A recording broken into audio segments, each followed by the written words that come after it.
Nag-sorry si PNP Chief Bato de la Rosa sa nasabi niya kahapon sa harap ng mga sumukong drug pusher at user. Nasunugin nila ang mga drug lord. Pero ang bili niya sa mga pulis, matapang pa rin.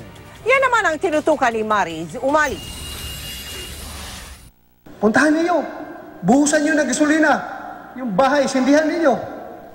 Sa nasabing yan kahapon ni PNP Chief Director General Ronald Bato de la Rosa na dapat daw gawin sa mga drug lord, humingi siya ng paumanhin ngayon. Ako, pasensya na kung nung nasabi ko na hindi ka nais-nais, maraming nagre-react. I am very sorry, tao lang po ako na nagagalit lang. It's a call. It's not an incitement to kill. It's a warning. It's a heads up. Pero ang tono ng kanyang mga bilin sa mga pulis, lalo na sa kampanya nila laban sa iligal na droga, di nagbabago. Lalo na nang makaharap ni General Bato ang mga pulis ngayong araw sa Iloilo City. Are you with me in this war against drugs?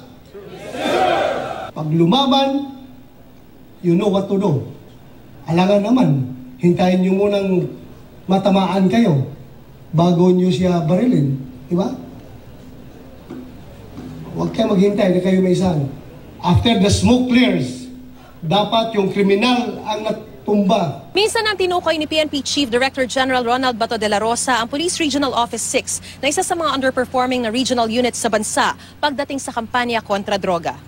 Pinasaringan ni Bato ang anyay drug lord ng Region 6 na si Melvin Odicta na nagpunta sa Camp Crame kahapon kasama ang kanyang asawa para itanggi ang akusasyong sangkot siya sa iligal na droga.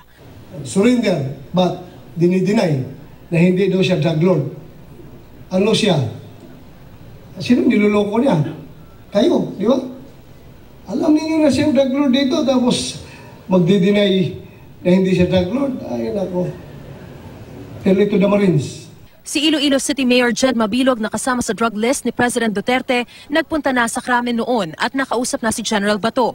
Nagbigay ng suporta kanina sa kampanya laban sa iligal na droga. And this is an opportunity for Iloilo City to be also like Medellin City, to show to the whole Philippines, to the whole world that we are no longer shabalized.